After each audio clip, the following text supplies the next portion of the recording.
Good morning, everybody. It's JJW from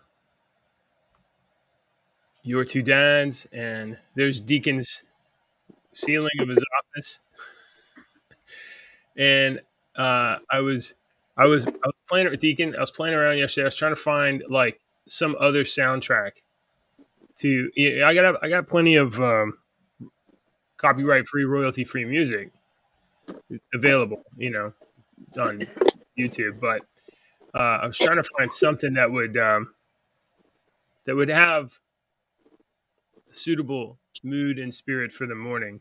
And I really am having a difficult time finding something that is both peppy, but not like some put you to sleep Um, dance music I or have something. I have thousands of things, but I mean I have everything. Yeah. So I mean, yeah. Normally, the morning stuff that I look for, it just depends on what I want it for. I've got a on my computer. Hang on, I'll show you. I'll run you through some of my.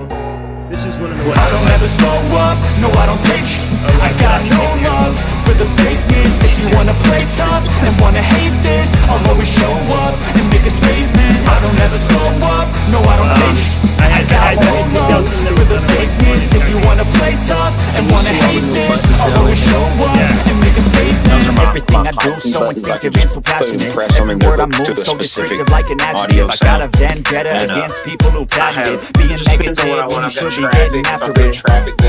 I got facts over tracks, this and that, spitting slow, spitting fast, I go roast, I can gas, think I'm okay at last, but I don't know what that can erase all the past and the pettiness, a reflection of the emptiness, hilarious, you think you're with my time, you're delirious, mysterious, because you are behind the fake exterior, inferior, you know I'll always be a bit superior, get off with me, this ain't no humble brag, I want you to hear words you can say them back, I want you to feel free from the chains that last, and to believe in what you got, it was built to last, yeah. Radio people. Now that I've been put through, as it is always. never got anyone's help. I had to do it all myself. It has to have the right. I don't ever slow up, Let me give you a tip. This is just my personal tip. After 30 years of making commercials, I try to figure out in my mind what I want the commercial to sound like, what it's for. So this is for a morning show. You want it heavy, you want it upbeat. Maybe in your particular mind, you don't want rock. So that eliminates that. You don't want something that sounds splashy and punchy like it's a bunch of kids, partying. So, I've got here. Let me show you here. Well, I mean, I listened to a bunch of free tracks or royalty free tracks yesterday, and sometimes it's like ambient music or it's like dance music, and it's just like sleepy and dull. That's just this is just my beds folder that I have on the desktop that's easy access, and you can see when I'm looking for something in particular, I will go to this website that I actually pay for. I can't use any of these beds for you because I'm licensed to use these beds for my station. I have to pay for them, but if whatever I want, like I was doing a commercial for some French. Well, I don't have that in there, I don't guess. Football music when I do football stuff. Of course, Christmas. 50s music. So whatever I was looking for at the time, I have a plenty of places to get all that crap to, like, for free for us to use, because what people we've got two people. Who is it? It's Joe. Briefcase Joe and Mrs. JJW are here. So we had what people may not know is that JJ and I, behind the scenes on the UMCOC podcast for many years, we the podcast theme was a song that we had found that was used in other places. I've heard it on YouTube videos before, and I've had people come up and say, "Ooh, I heard your podcast theme." I was like, "Yeah, it's a royalty-free piece of music." But what we did, just like I did. Yeah, well, we could use it starting off. It was allowed by bensounds.com to be used as a podcast on a podcast. Right. And then about a year and a half of doing the podcast, one of us, I don't remember which one it was me or you, was looking, and we were like, look, what does this say at the bottom of the screen down here now? And it was like, do not use for podcasts. I will like, kick your butt. That wasn't there when we started, bro. That wasn't there when we started. And we had, and at that point we had a bunch of people make comments about, ooh, whenever I hear the do, I know it's, and so we're like, oh my God, we've got this music in their head. It's programmed. If we change the song now, what's going to happen? I had actually talked to my brother's band and played them our theme, and they were going to re-record our podcast theme so that we could and just change it, just a little bit, so that we would have that song, but it would be ours. And I could never get them to record it. Yeah. And so it's a pain in the butt looking for songs sometimes. I have heard we got songs. Some goop there. I don't know if it's me or you. Hang on. We got a little morning. Good morning, Ghost Dog. Still got my UMCOC swag, says Briefcase Joe. That's awesome. That's awesome. It really is. Look, I still got my Discord partner. I found out yesterday while we were doing our show that we were talking so long. I drank all my coffee, and I was in a conundrum. I was like, how do I get more coffee without leaving the show? So I brought a spare cup. I brought a spare cup of coffee. Mark Des Discord partner. Unlike Deacon, I'm not going to wander around my house. I'll wake all my kids up. Oh, I'm at. Oh, yeah, that's true. And I'm at the radio station. Look! I want to show you how awesome I am today. Look at this. I've made my coffee. It's got the water. Yes. And I didn't turn the son of a bitch on. Oh, that. So I've been sitting here waiting for 20 minutes. Like, harder to drink. A little chewy if you drink it like that.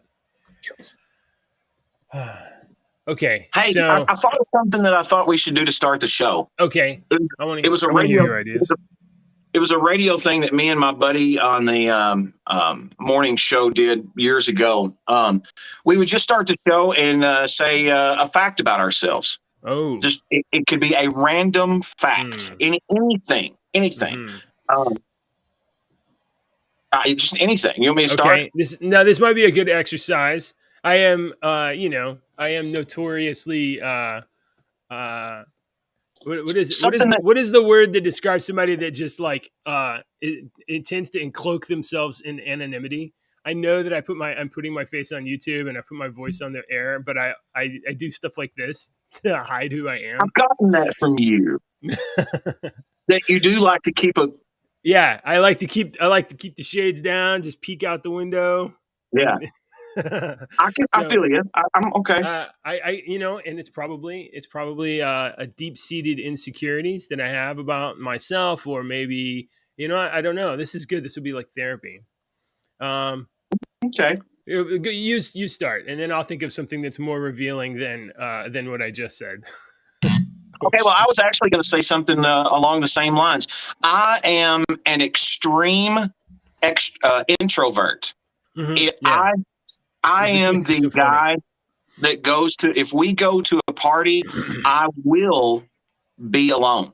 And I'm fine with that. I am very uncomfortable looking people in the eye. That was one thing that I had to learn in radio real quick, was because we worked on the morning show and I was out everywhere and I was locally famous. And I had to look people in the eye all the time. And I'm real uncomfortable looking people in the eye. I was the type of kid in school, I would get in trouble because I would be sitting there. And I still do this today. I've had to tell Ashley when we got together, I'm like, I am listening to you if I'm not looking at you. I'm intently listening to you.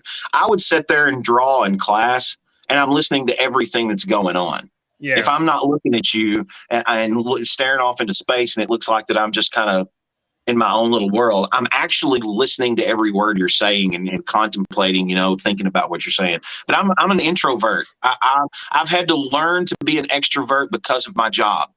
Getting up on stage, and I've been on stage in front of thousands of people, and I hate it. I don't like it. I know that there's eventually there will be people out there that hear this, but I mean, I'm basically the exact same way.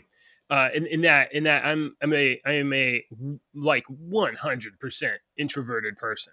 I am not somebody that gets energy from being around other people and soaking it in. I very much am like just can I be in my own room by myself or just be quiet and everybody just, so now I had to learn, I'm not in show business. So, over the years, I had to learn to, create the extroverted part, right? Like I'm not extroverted, but I had to learn to make that happen, because for many years when I was younger, I was in sales, and surprisingly, people don't buy stuff from people that don't talk to them.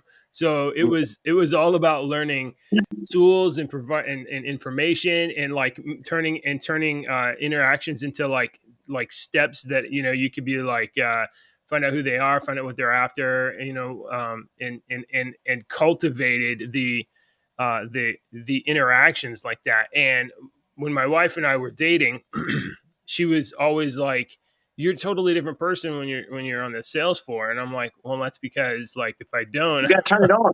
I won't get You any got to money." turn it on. Yeah, turn it on. But for introverted people, it is literally a depletion of your energy. It is like you turn it on and you run the engine, and and then you're going to run out of gas, and then eventually you got to okay, I'm done, and I need to do something that I get energy from, and that could be like reading books or watching something, or any kind of activities where it's not requiring me to be directly engaged with a bunch of other people.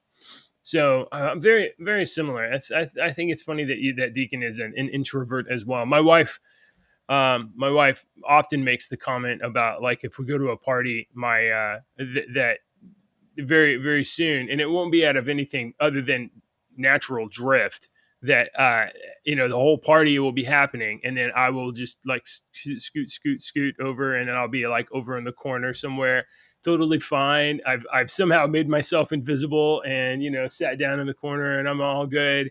And I think like nobody here notices me, and then later I hear like people talking to my wife, "Why is he over there doing that?" I'm like, I don't want to be here. I don't want to do this. And my daughter is the same way. My oldest daughter, they'll go on.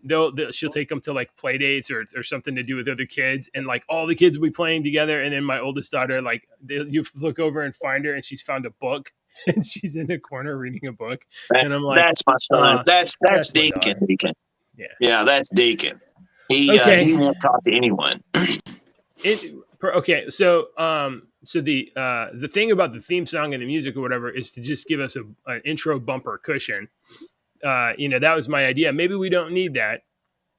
Also, it would be a place for us to run things like ads to remind people that they can tune in Monday through Friday at 6:30 a.m. and catch your two dads on YouTube or on Twitch. You can subscribe to either of those. You can subscribe to youtube.com or twitch.tv. And if you really love us, eventually you can buy a mug. So I think first we'll see if we can earn some mugs on our own, and then we can really sell them. We need an audience. Also, maybe need somebody to make a better mug design than I did. Okay, let me find our news story. I know that you put in some stuff in yesterday. Oh, did I talk about that? Oh, we talked about that yesterday. So all of the links I put in from my whatever news app, they keep being difficult to deal with on only going to the own app. So I'm gonna have to work on that. But I got your story here. Let me pull up the. Oh yeah, I didn't get to finish reading the one story. I started yesterday, and then Deacon was here, and then my daughter Maggie came down, and I did not get a chance to read the other one. We can save that one. The wolf story? No, the one underneath it. Oh, okay. Yeah. Well, this is going to give me time to figure out how to get the other ones in place. Find out what those other ones are. So you go ahead and talk about this one if you want. Yeah, this one's really cool because it's in my neck of the woods. So, red wolves are globally, they are the most endangered canine. All right. Very, very few. I don't know how many there are, but they are only found in captivity and North Carolina. And we think that they are around here in our neck of the woods. Okay, so in Western Kentucky, if folks don't know where I'm at, I'm in Western Kentucky, and you can look this up on your Google right now. Type in Kentucky Lake, and that's where I am. I'm in Marshall County, right next to Kentucky Lake. And right across from Kentucky Lake is this nationally, federally wildlife area called Land Between the Lakes. And it is this over 100,000 acres of federally protected wildlife area that sits between Barkley Lake and Kentucky Lake. It is literally the land between the lakes. And people used to live there a long time ago. So there's old home places. But when the government took over in like the 60s, I think it was the 60s, they ran everybody out from their home places. And, there's all these old home places that have dilapidated and decayed in the woods. And it's really kind of Blair Witchy scary, But we've seen many things over there with mountain lions and bears and all these things that the forest rangers say, oh, they're not over there. I've seen them. So these red wolves, I believe, are there as well, but they're known to be in North Carolina in the wild and also in captivity. And one of the places in captivity that we have these red wolves is actually in LBL, Land Between the Lakes. Oh, I will come tell you to get up. Go back to bed. Sorry about that. You keep going. Keep going for a second. I gotta go. Yeah. Go do your thing. I'm going to continue to talk about this. One of the places that we have some red wolves is over at Land Between the Lakes over here, and we call it the Woodlands Nature Station because it's a place for kids. We've went there for years as I was a kid. I've taken my kids there, and it's a really cool place, and they have a lot of really cool animals out there. We had a bald eagle named Artemis that lived there. When I was a kid, I saw Artemis, and Artemis just passed away last year or this year, and Artemis was in her 40s. So they have another eagle over there that can't be a bald eagle, that can't be put back out into the wild, that just lives over there, and it's got a huge cage and a huge net enclosure. It's huge. So it's a really awesome area. It's not a zoo, but it's kind of like a zoo in the middle of this Woodlands Nature, or this LBL, Land Between the Lakes. So long story, I know. So there was some red wolves over there that we had in the facility, and one of the males was older, and they didn't think that he could have puppies anymore, and lo and behold, he did. And it was a huge shock that, oh my gosh, there's been 5 red wolf puppies, these endangered wolves that, we didn't think that this guy could have any puppies, and he did. So this is really good. And it was a huge thing. We were put on the map for a little bit. And they had 3 females and 2 males, and one of the males passed away early on. So they have 4 over there. And it's what they're doing is they're just growing up. And I just thought it was really cool to, I wanted to tell JJ and talk about that with you guys. I thought it was really cool. This endangered animal that's kind of in my backyard. JJ, I'm going to give you a TLDR real quick. Yeah. These endangered wolves that we have, we have some here in our area and in captivity. And we thought that the older male there was 2 females and a male. And we thought the older male, they thought he could not have puppies. Well, he could. He got one of the females pregnant. And it was a huge deal because there were 5 red wolf puppies that were born at this endangered, the world's, most endangered canine, and 5 new ones were born. That's amazing. And it was a huge deal. And so there's 3 females and 2 males were born, and one of the males has died, passed away early on. It passed away early on. So they're having this, I just thought it was really cool. I wanted to point it out because yesterday they're having this contest to name them. And they've come up with 5 themes. And the themes are trees, butterflies, the color red, shapes, and then LBL places, Land Between the Lakes places. Like there's those include like Trace, Piney, Ginger, and Sugar are the names because there's I like that. I like those names. The Trace is the road that splits Land Between the Lakes, that we call it the Trace. It's just a long straight road that goes down for about 40 miles.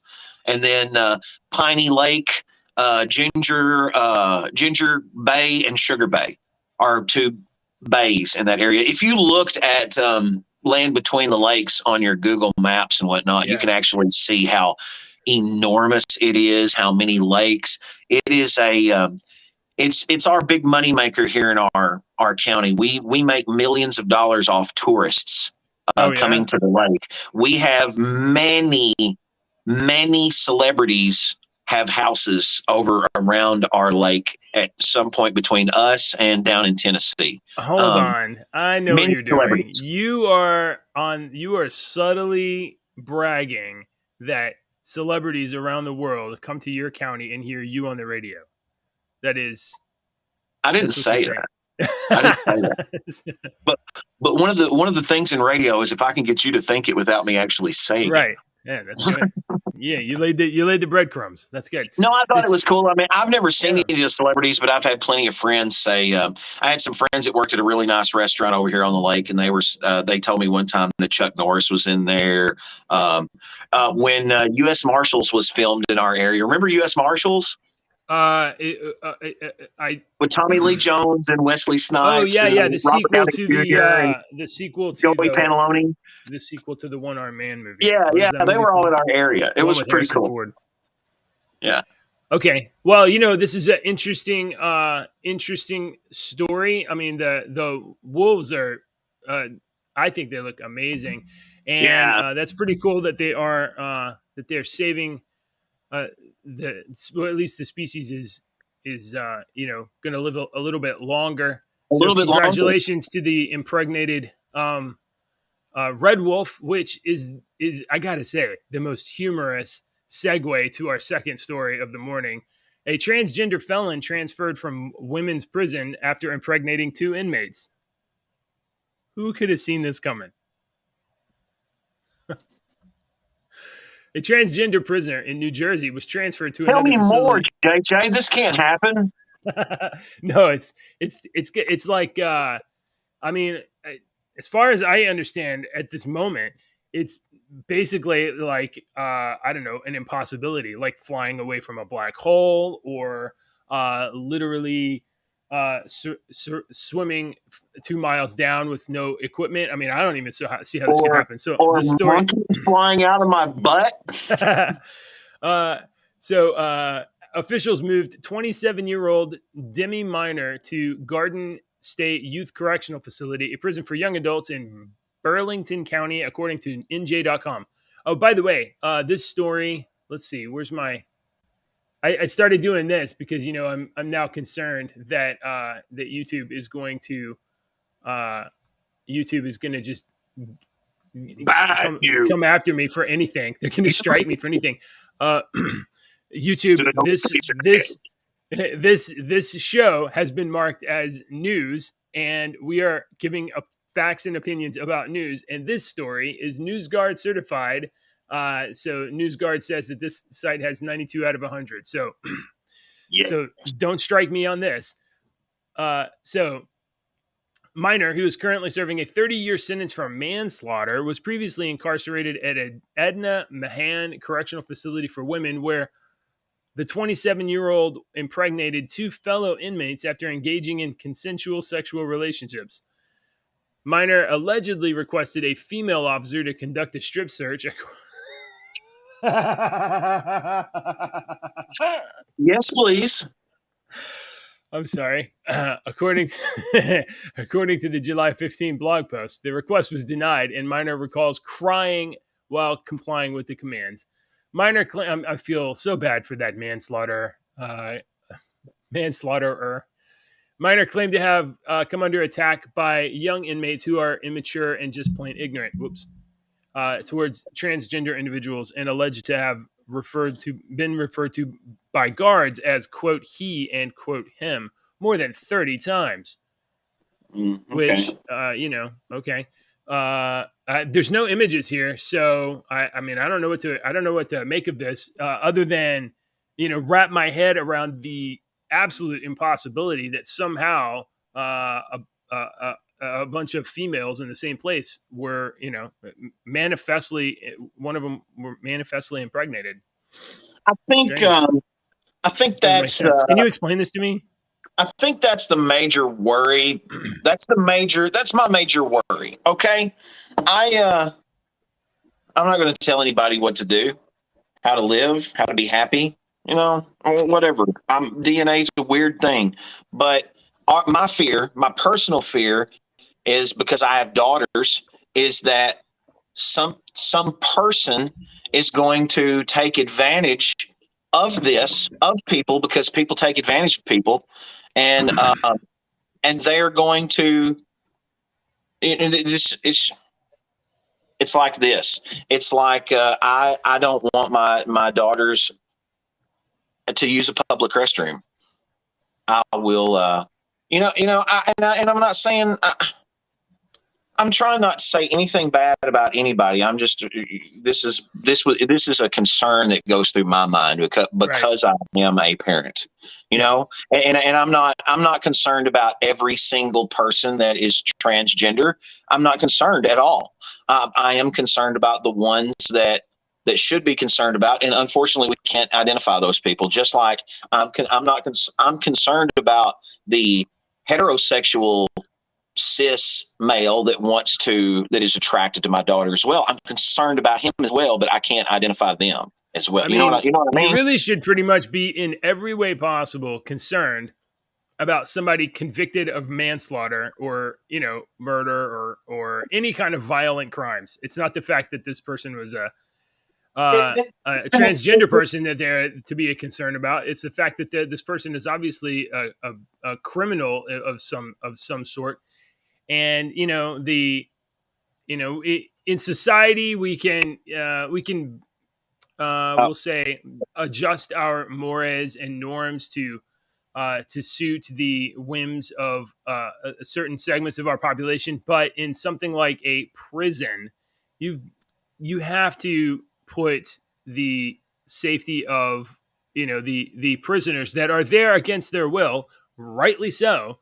But you can't have policies that expose them to the very obvious and likely consequences of their of mixing people of different sexes in the same confined space. Of course, this is that's a problem. That's just one of the issues that we are facing with this subject matter that has been.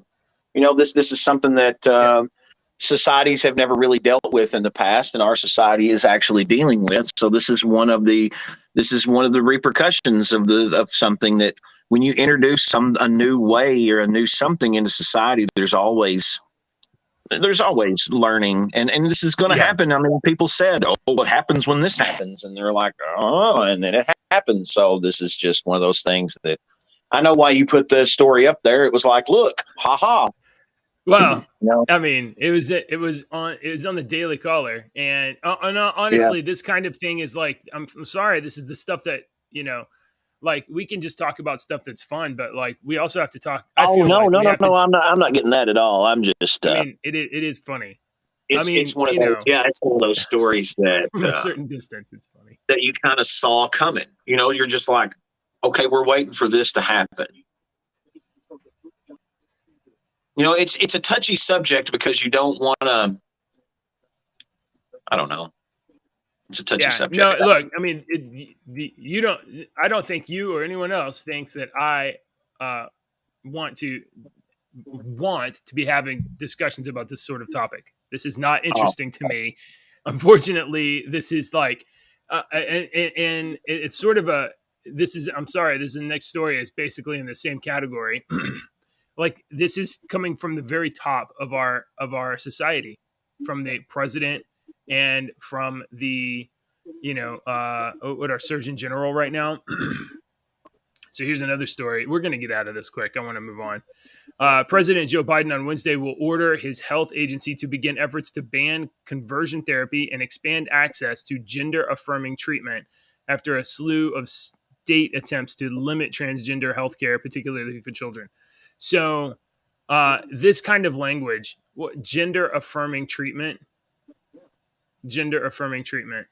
They're talking about, I mean, like, do you know what they're talking about for sure? Because like this is the kind of like these kind of like this isn't a normal turn of phrase. This is a sort of turn of phrase you use when you're trying to make something sound like something it isn't.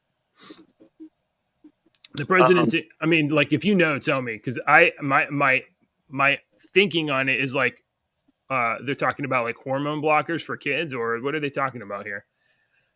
I don't know. Yeah, I don't know. The president's executive order will call on the Department of Health and Human Services to clarify that federally funded programs cannot offer conversion therapy, a widely discredited practice that attempts to change a person's sexual orientation or gender identity, and work on a public information campaign about the practice. Biden is also directing his HHS to take, quote, steps to address the barriers and exclusionary policies to different types of healthcare and treatment.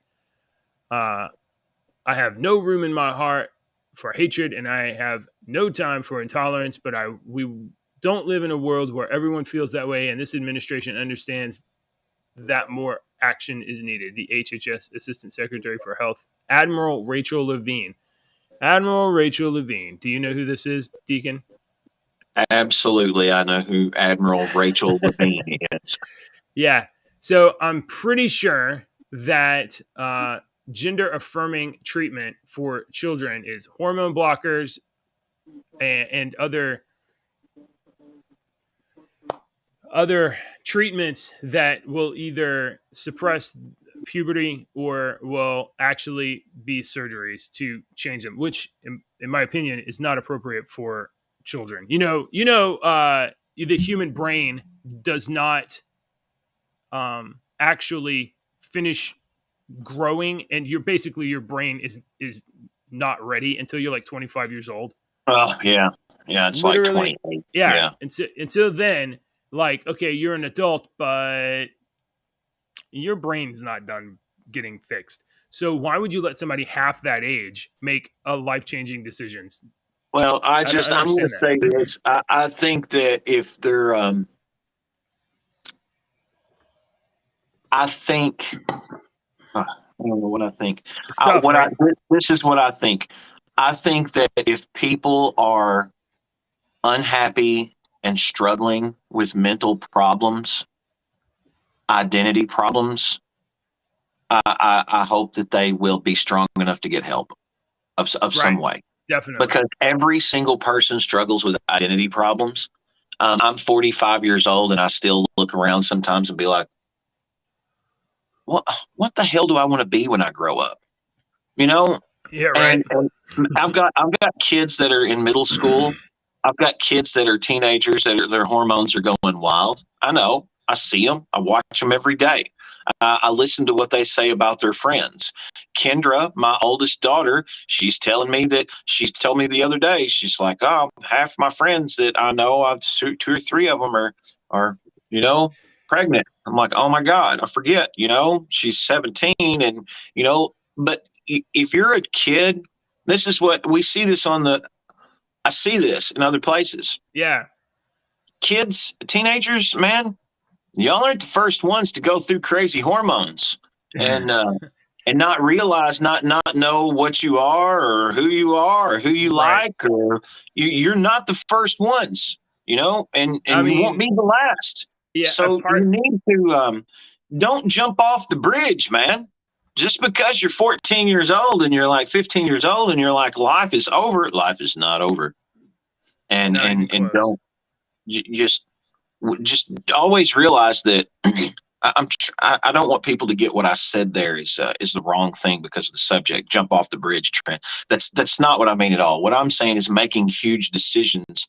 As a child, you need to don't be so hasty. And realize real quick that you're not the only one that is going through this. So ask for help, please. Well, how about ask this? For help.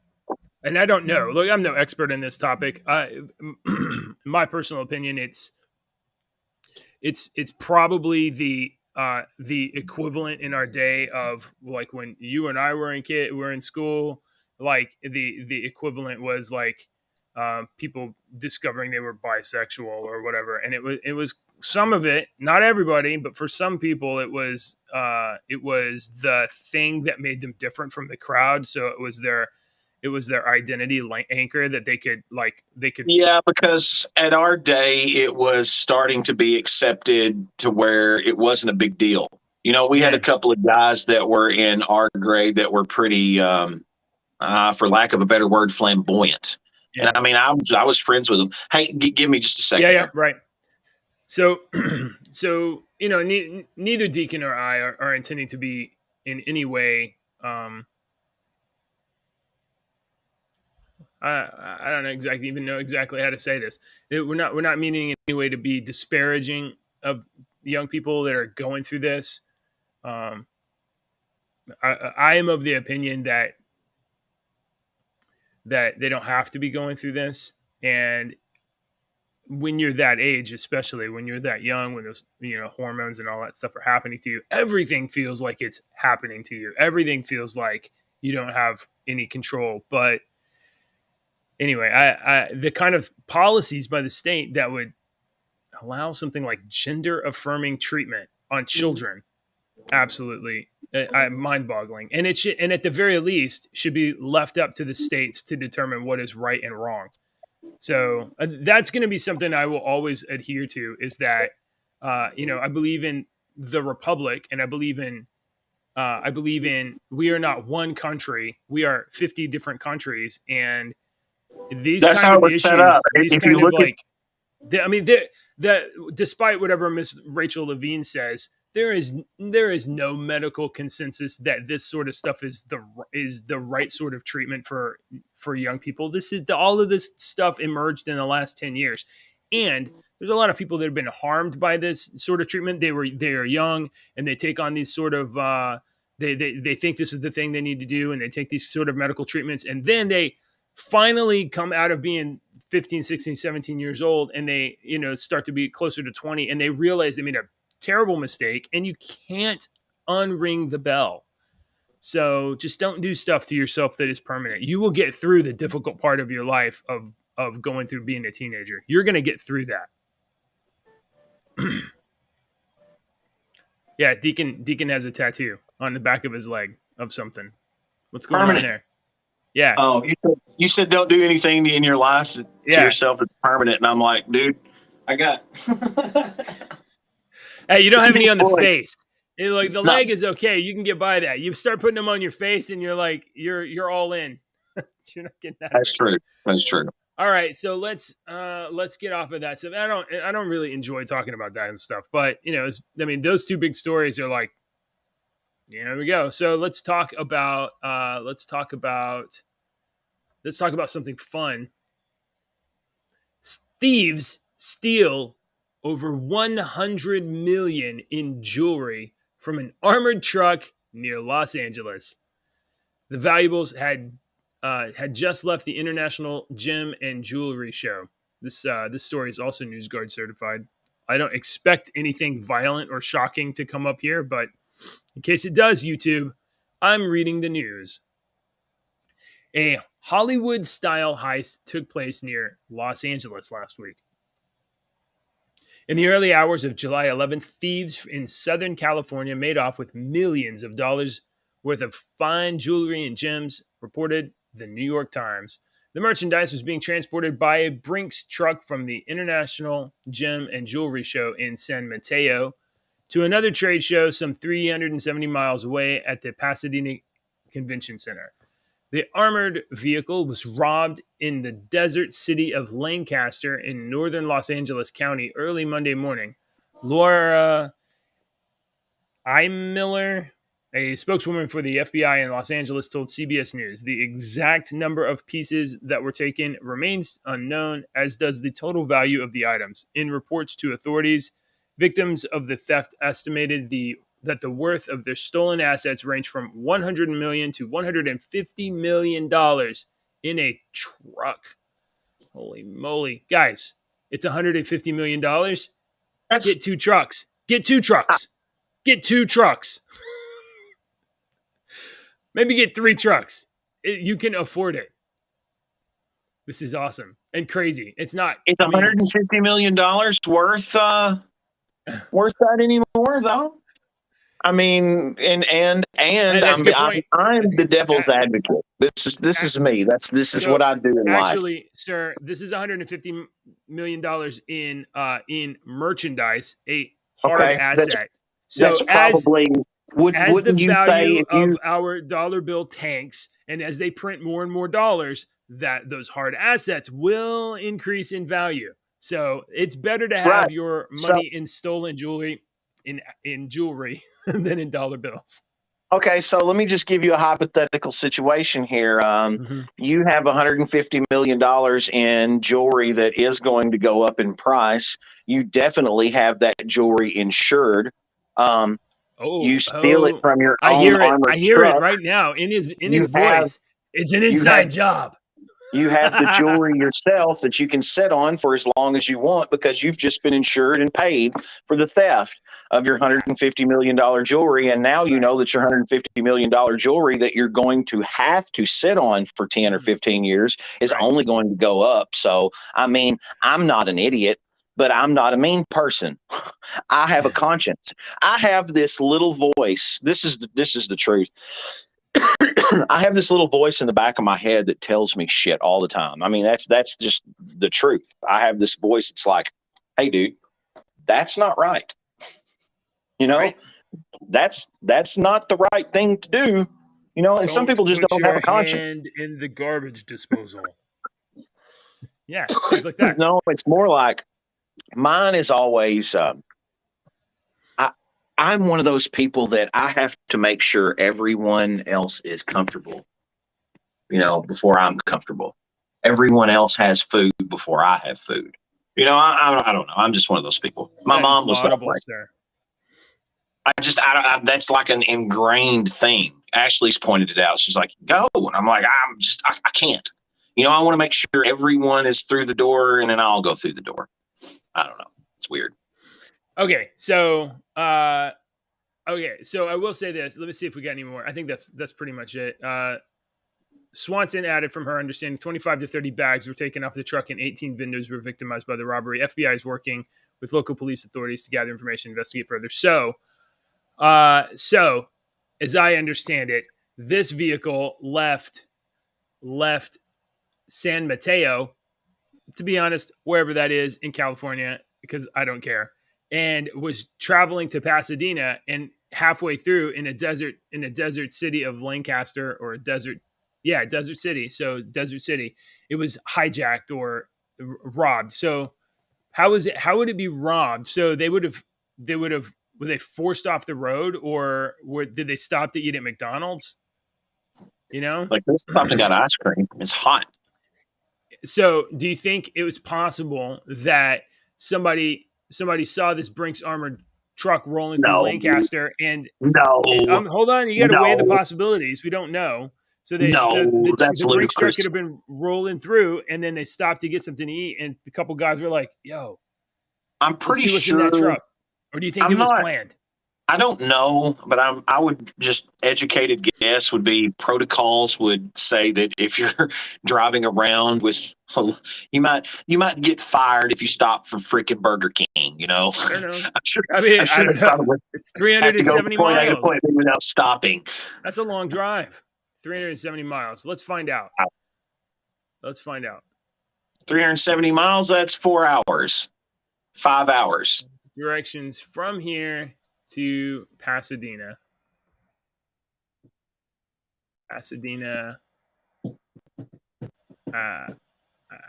have no idea which of these is right. This one, we'll say. So, and where's Lancaster? I don't even see Lancaster. Add a destination.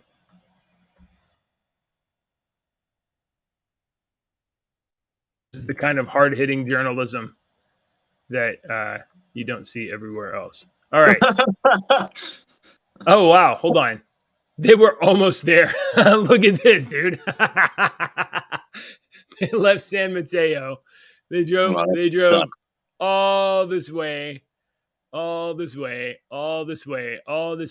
then somebody was like, dude, I have to pee. Okay. That's what I'd be pissed off about. Yeah. Yeah. You know, it was somebody who was like, dude, I can't hold it anymore.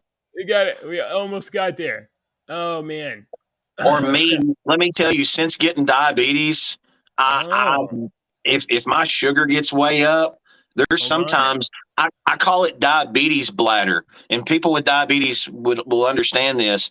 My body will say, "Hey, you have to pee now. 3, 2, Right. 1." They were literally they were I 11 minutes away. Jeez, 11 minutes. But hold on, there's a new wrinkle. Lancaster, California is right next to Edwards Air Force Base. What if it was not only a planned heist? What if it was a planned heist by rogue members of the military? I mean, they're Air Force, but they're still in the military. And they were stealing the jewelry. Yeah. Because these rogue members of the military are going to take the jewelry, and they have a way to convert it into funds, and they are going to pay for these soldiers that have come back from the war that have gotten screwed by the government. And Sean Connery's there, and Nicolas Cage is there, and we have these. Oh, wait a minute. I'm talking. Sorry, my bad. Yeah. It's The Rock. Yeah. Sorry. Yeah. I go off on tangents sometimes. So, all right. So I don't know how much, I don't know. We'll see if we keep any more, get any information develops about the, we'll call it the last 11 minutes heist of $100 million. They could have put that in the story. I had to discover that on my own. I had to discover on my own that they were. Who wrote that story? 11 minutes from their destination. Jeez. Whoever wrote that story, you dropped the ball on that one. No kidding. Hopefully, as somebody that works in radio, you dropped the ball. I really want to know more about this. I love heist movies. I love con movies, where there's like, some sort of cons going on, and I love heist movies. So I find this story to be like right up my alley of like real world. Like this is like a plot of a movie. Have you ever seen Layer Cake? I feel like I have, but I can't remember it off the top of my head. Give me a byline. I think it's got Jason Statham in it. Oh yeah, I've seen that. Yeah, I've seen a bunch of Statham movies. I have seen Layer Cake, but I don't remember the whole plot. But I'm certain I've seen it if it has Statham in it. I don't remember it's a heist. No, maybe Jason. No, Daniel Craig is in Layer Cake. Okay. I thought it was Jason Statham. Oh, Daniel Craig. Okay. Cole Meany, Tom Hardy, from Sienna Miller. It was about he was a cleaner, a money cleaner for these drug guys, and he was getting out, and he was going to make one last little whatever, and it all goes to shit. And I mean, it's great. It's one of those movies that the ending is, I love the ending. The ending is not like all the other movies that you see. I have to admit, if it had been a Statham movie, I would have seen it, but I have not seen it. No, I recommend this one. This one's great. I've always loved this movie. It's one of those movies that you're just like, oh my God, what's going to happen next? It's like Falling Down with Michael Douglas. You're just like, oh my God, every scene. Well, if I say, hey wife, let's watch this old movie called Layer Cake, she'll be like, why? No. Then I'll say Daniel Craig is in it, and she'll be like, okay. All right. A young Daniel Craig. All right. So big heist movie. That's good news. We got to. Unfortunately, you got any other news story? Because I just don't like talking about Biden. No, you had I saw this headline here. Biden poised to give Iran more than $100 billion in Haley warrants. Now, this is a NewsGuard certified story on the Washington Free Beacon, but apparently the comments here were swiped out of an advanced transcript of her remarks. So that is like her planned speech. So in her planned speech, she said something along the lines of Biden has, quote, made clear he'll do almost anything to get the Ayatollahs to sign on the dotted line. And Haley said in his speech before the Christians United for Israel organization during its annual gathering in Washington, D.C. And do you know who Biden allowed our lead negotiator on the Iran deal to be? Russia. Okay, so anyway, apparently, who was it Nikki Haley. who was in office? Remind me who was in office, because I seriously have forgotten. Who was in office when we made that unbelievably stupid deal with Iran that we just gave them a crap ton of money, and the American public was like, what the hell did you do that for? And the government officials were just like, honestly, what are you saying? All right. So I'm not gonna. Yes, it was Obama. And okay, you know what? They do this. This is the same policy guide that they do all the time. It was, I think, Clinton that said, okay, North Korea, don't develop nuclear weapons, and we'll give you rocket technology. Yeah, we'll give you. Oh, okay, we won't. Right. And then, oh my God, they do. And then with Obama and Iran, don't develop nuclear weapons, and we'll give you all of these other things to get you into the international club. And guess what? Doesn't work. It doesn't work. It hasn't worked ever. This is completely off topic, but I was I got to march in front of President Clinton in his inauguration parade in Washington, D.C. Oh, did you really? It was pretty cool. Yeah, it was pretty cool.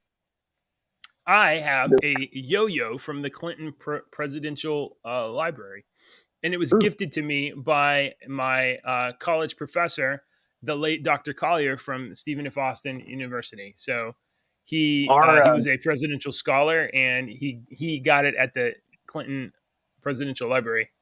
That's very cool. It was pretty cool. Our high school band was chosen. They chose one for every state, from every state, and our band was chosen from Kentucky.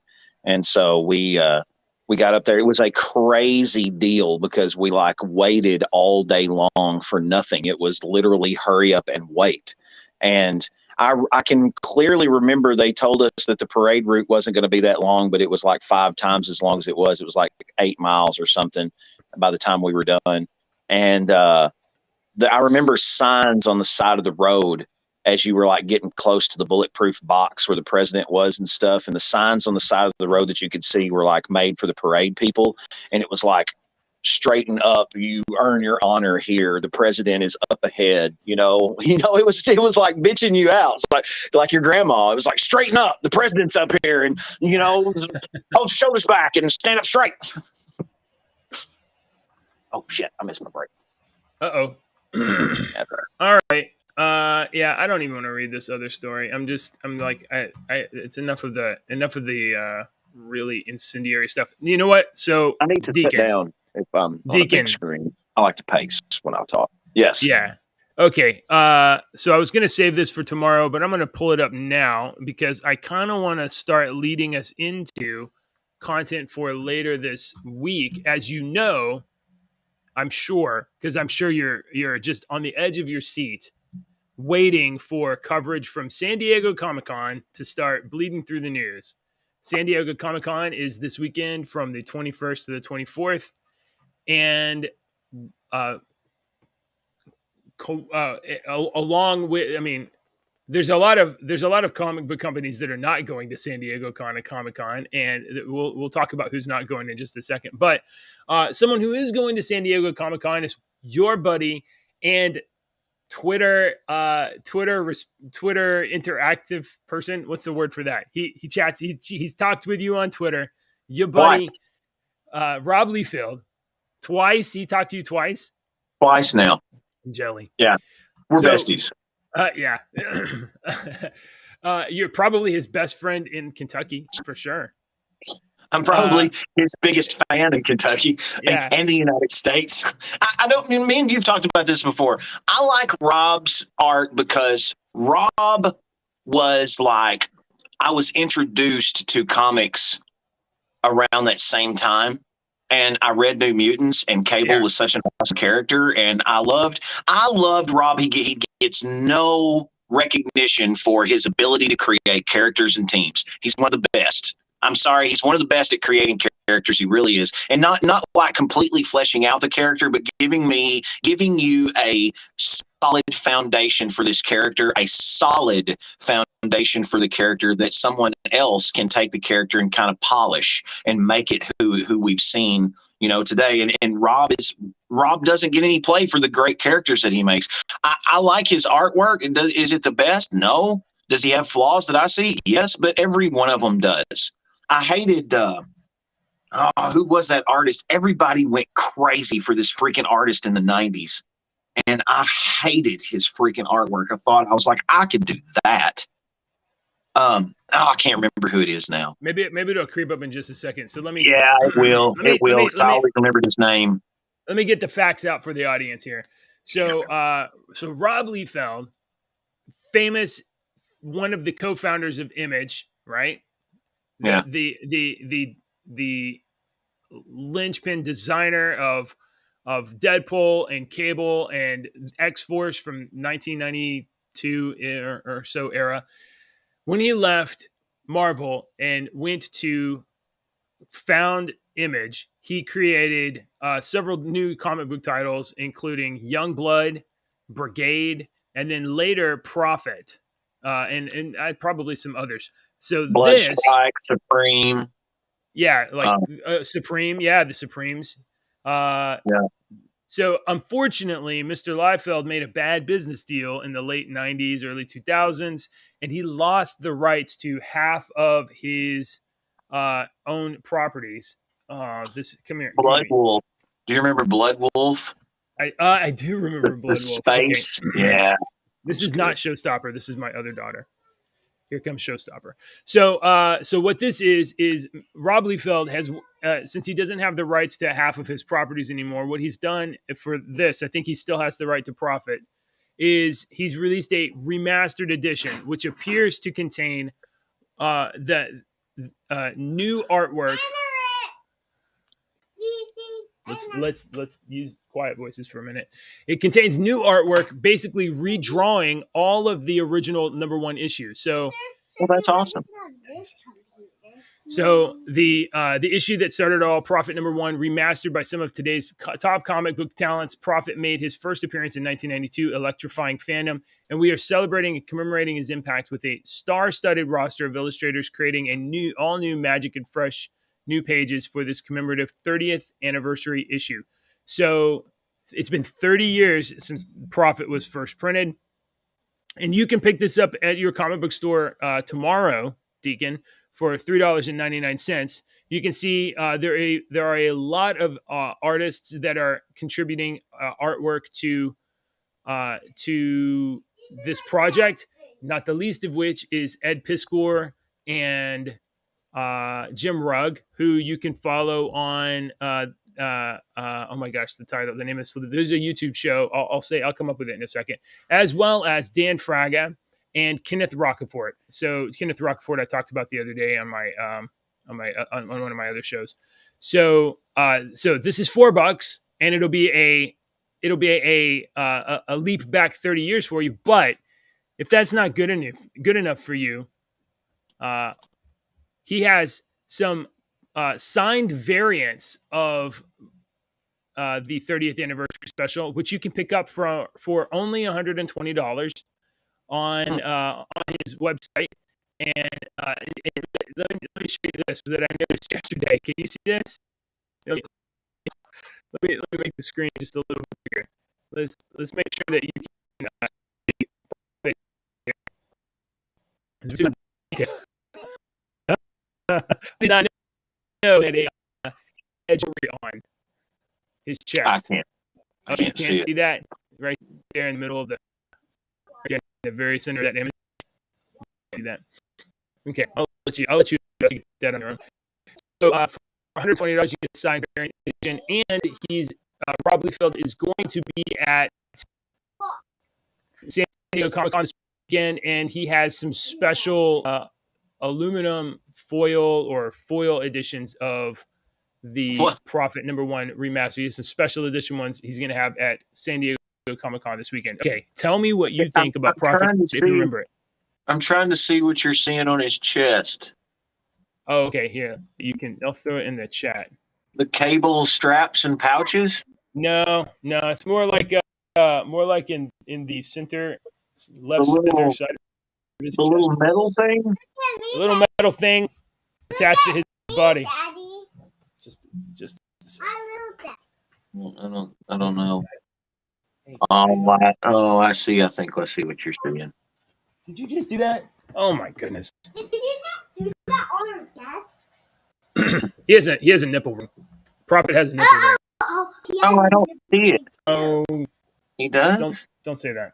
Don't say that. This is a giant mistake that just happened on the air. Don't say that. Oh, I see it. Oh, yeah. Okay. I see it. That's funny. All right. Ruby, I'm not holding you. I'm holding my daughter. Oh. So, let's see. I think I had his Instagram up on just a little while ago. Let me pull that up before I expose my Instagram handle.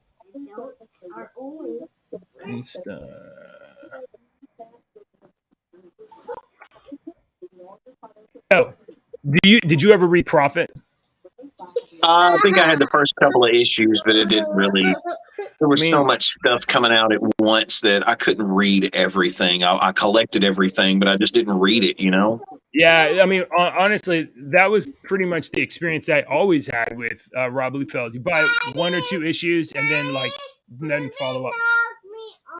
Well, that's kind of what I was getting at. Rob was one of those guys that he could start it, but, you know, you let somebody else finish it.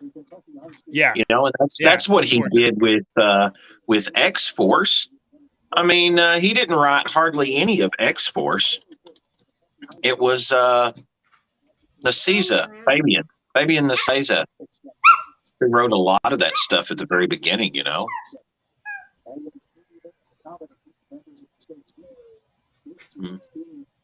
Here is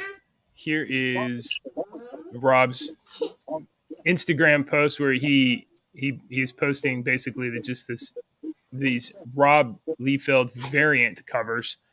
So anyway, I remember. I mean, I definitely checked out a bunch of his stuff, but I found Young. Oh, so do you know the deal about Youngblood? You remember Youngblood, of course. He made a bad business deal, and he sold the rights to Youngblood to, I think, half the rights to a business partner, and then that business partner sold his rights to this mysterious character that is a total wacko on Twitter, and so basically Rob lost the rights to Youngblood and some of his other more lucrative properties, and so he can't publish his own stuff anymore, and the person who has the rights can't publish any new stuff because what's the point of publishing a Rob Liefeld book without Rob Liefeld? So people that don't like his art, that's cool. I do. Yeah, I think I grew up on his art. That's my standard. You know, I feel like Youngblood is the I love property that book. Yeah, that's the property that he had that was this is the one that could the innovation of that book with for those that don't know, did you have Youngblood 1? Oh yeah. It's probably 10 copies of it over because they had the card. You know, Image was doing the card thing because they did the card thing with the X-Force #1 book, and that was a very brilliant marketing idea, was to do those cards because you know how many #1 issues of X-Force I had? 15. But the Youngbloods had the cards in the middle, but the innovation of that book that I loved was you had a home team and an away team, and you read half of the comic book with the home team, and then you flipped the thing over and turned it around, and you read half of it from the away team. And it was really? just awesome. I forgot about that. Yeah. I remember this guy, and I can't give you their names, but I mean they had basically. I can tell you all their names. I just don't remember. I can't see. Oh, okay. They have a Hawkeye character with the bow and arrow. Oh, that's Shaft. Okay, and they have. I remember this one's name, but I'll let you say it. This is the guy that's like the Thing, essentially. Oh, his initial name was Bedrock in the first and second issues. I think it's the first, and I know it's definitely the first, but it's right around those first couple of issues that his name changed to Badrock. Right. And I bet you it's because Bedrock was licensed by Hanna-Barbera. Was it really? I bet you it is. Bedrock I'm City? just guessing. No, Bedrock from the Flintstones. Oh yeah, that's what Bedrock is the name of the town from the Flintstones, and I bet you that name was copyrighted, and he couldn't use Bedrock for that guy. So. Very likely so. Okay. The Android guy was one of my favorite. He's right up there with Bishop and Cable in my books. I just love his design. I loved him. He was an android named Die Hard. That's this guy, the blue and white guy with the shield. Yeah, that's Die Hard. He's an android. And then over on the right, you got sort of a Domino type character. Yeah, claws. She was a Domino. I can't remember her name. Okay. Yeah, I don't remember her name. And then you have the guy with the skull painted on the face. That's Chapel. Chapel is a badass. He was one of Rob Liefeld's creations that, in my book, they should bring his ass back. Well, he can't. He doesn't have the rights to it. I'm cussing. My bad. I'm sorry. Yeah. Well, he's one that I think could sell a lot of comics today. Chapel. He was just a vicious Punisher-y type, character. He ended up having a mini series or a series. So he was really cool. I get him a little bit confused with the Deathblow character, which I read several of these issues, and Jay Lee did a run of Deathblow, because the Youngblood character has a skull painted on his face, and this Deathblow character has, I think, some stripes painted on his face, but very similar. But I think this one has had cancer. Did you say in Chapel had a mini series? I think he had a mini series that came out because he became so popular. I mean, he was a kick butt. Oh yeah, okay. Black superhero guy that was like an anti-hero. That he was awesome, man, and he looks awesome. That skull is anybody that drew him. He looks so cool. That character is called Chapel. What's that one? And his name. That name. Yeah, they're all the same. That's grand. Look at this. Look at this right here. The audacity of just like, we're just gonna put it here. What are you gonna do about it? It's hard to see. It is a skull on his fingerless gloves, but it's a skull that basically it looks very much like the Predator logo. I mean, not Predator, Punisher logo. That's funny. Yeah. So yeah, I know it's pretty cool. I remember these books. I didn't see some of these I haven't seen. It's all the same thing, sweetheart. Do our comments here come from YouTube as well, or we don't have a thing on YouTube? So the if you're on the Restream.io app, it's linked into both. Okay, you can talk. Go over there. Go on. Go talk.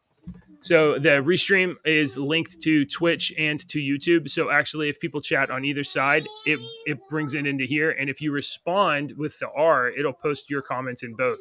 Or you can swap it to the either channel that you want. But mostly comments came in from YouTube. Oh, we have 2 viewers back. We dropped our viewers for a second there.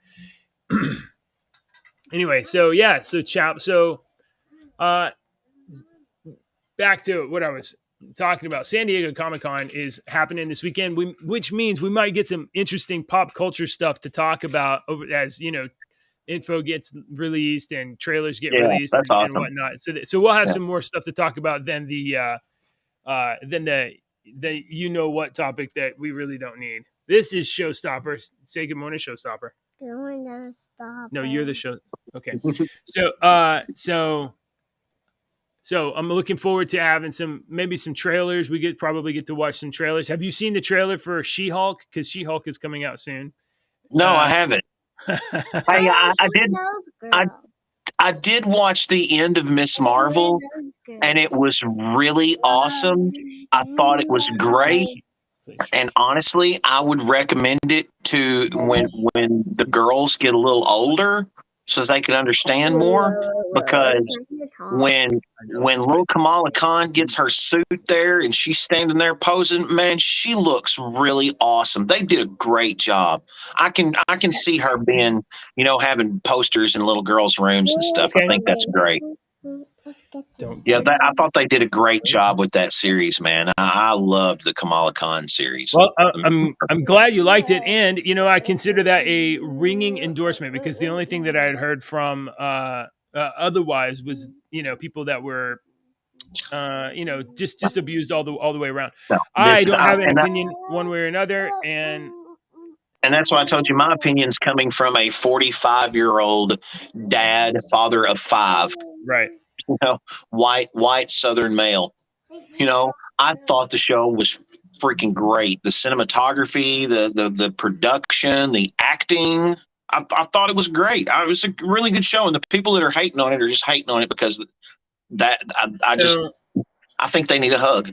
I'm gonna try to find the She-Hulk trailer, and we can maybe watch it tomorrow and do a reaction of the trailer. Now, they haven't got a new trailer out, so the trailer that came out like 2 months ago. But I think if you can watch the trailer, that you will be just staggered. I think you're gonna be like, oh, okay. Well, but I don't want to cede any opinions. So. But San Diego Comic-Con is happening this weekend. DC Comics will not be at San Diego Comic-Con.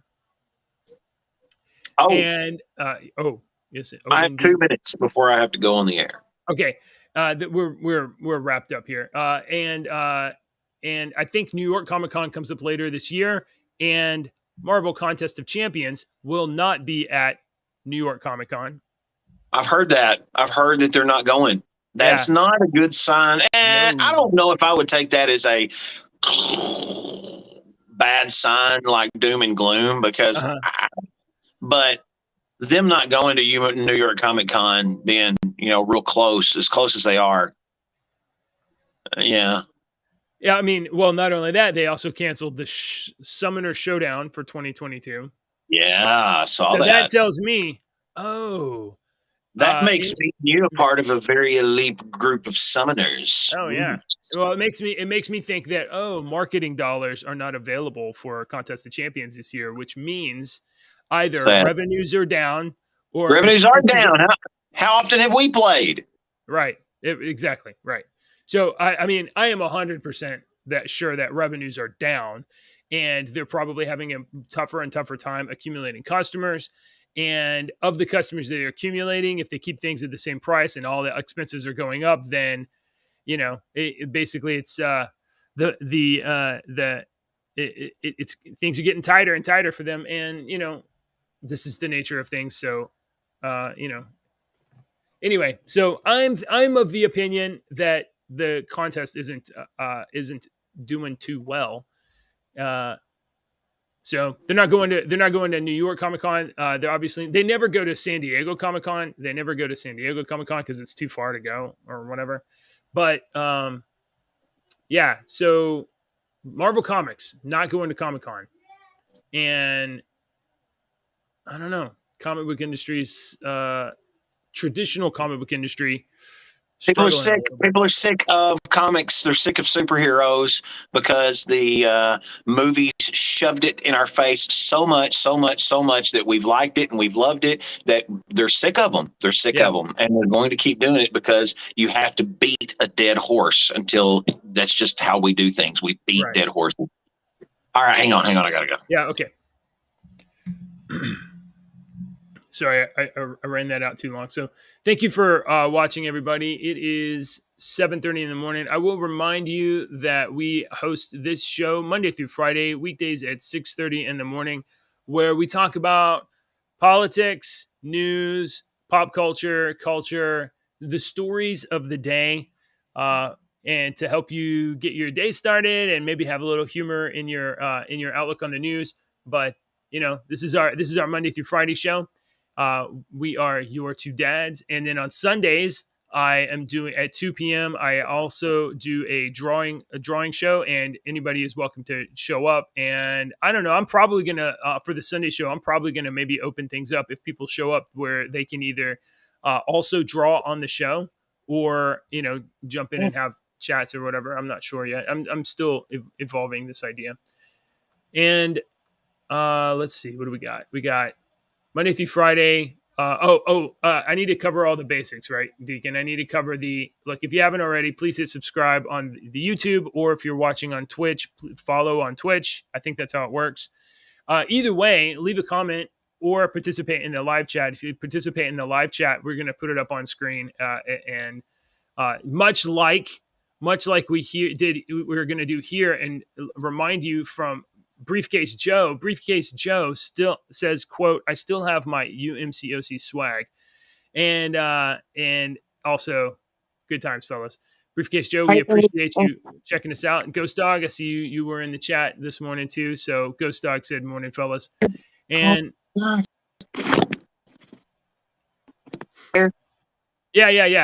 Okay, I accidentally closed the dang app for a second. And come back up. Yeah. If anybody does not like anything that we disagrees with anything that we say, please, if you're cordial and don't call us names, don't make fun of my bald head or anything. Yeah. If you're cordial and have a discussion with us about why you don't agree with anything that we've said, I'm very open-minded. Yeah, I'm a very open-minded person. My children change my mind on things all the time, because my kids they're not dumb.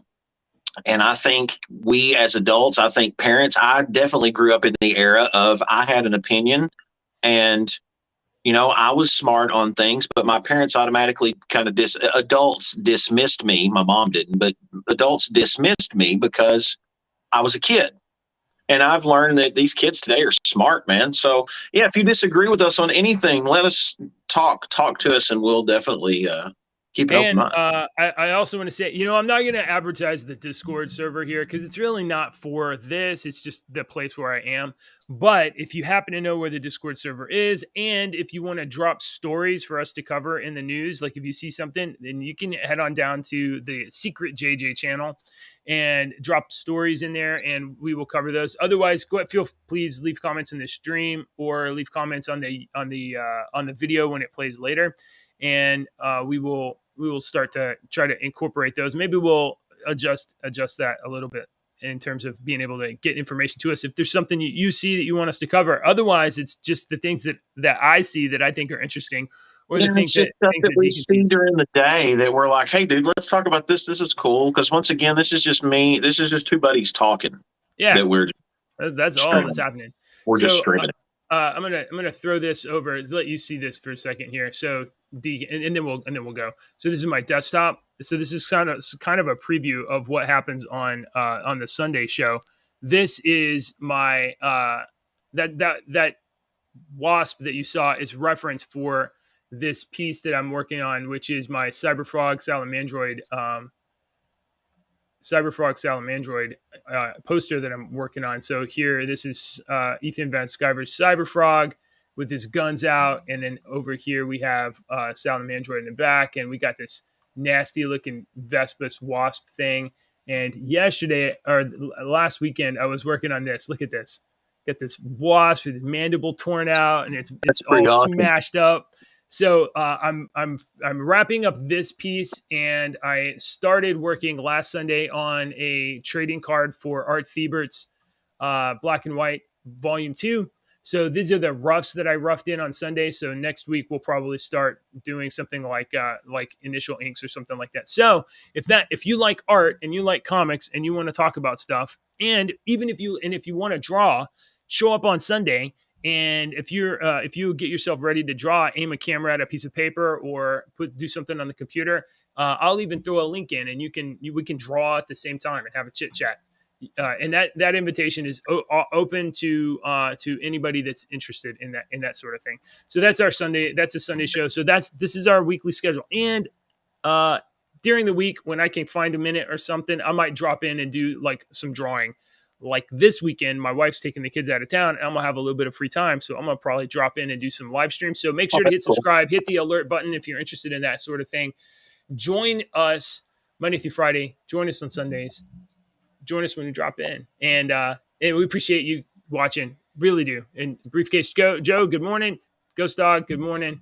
And let's help get this thing going. Let's go. Let's grow. Let's go.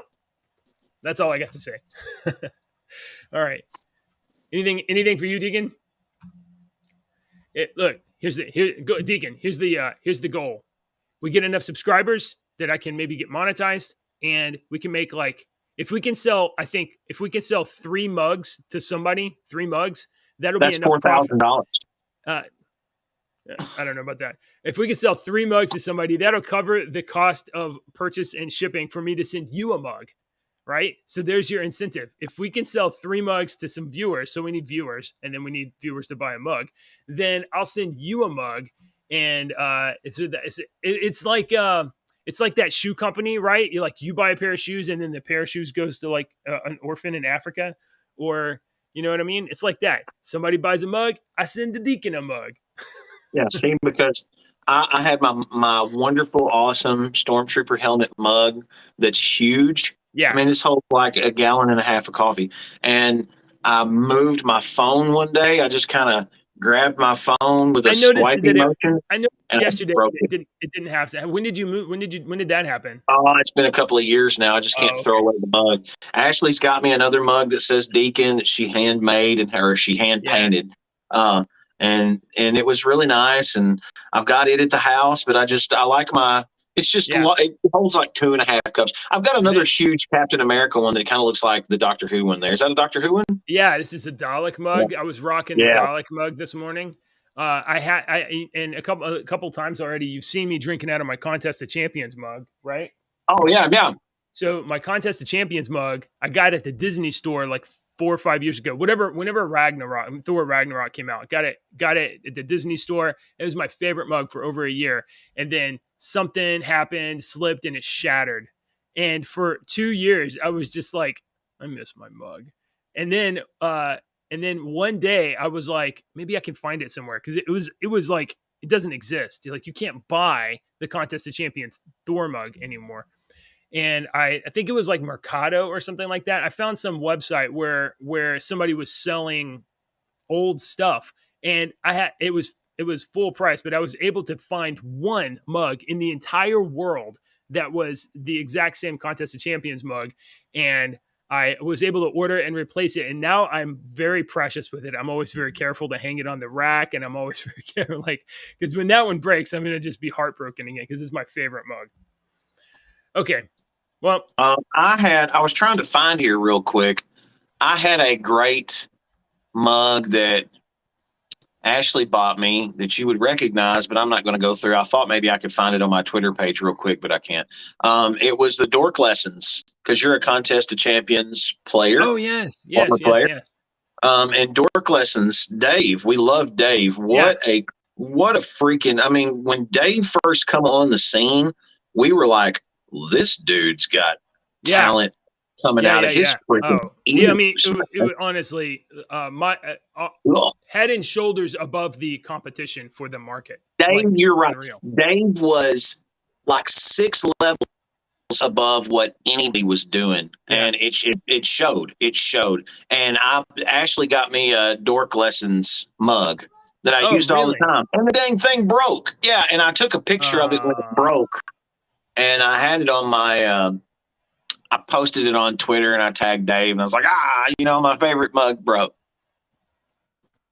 So I'm not going to look for it. It's on my Twitter page somewhere. Yeah.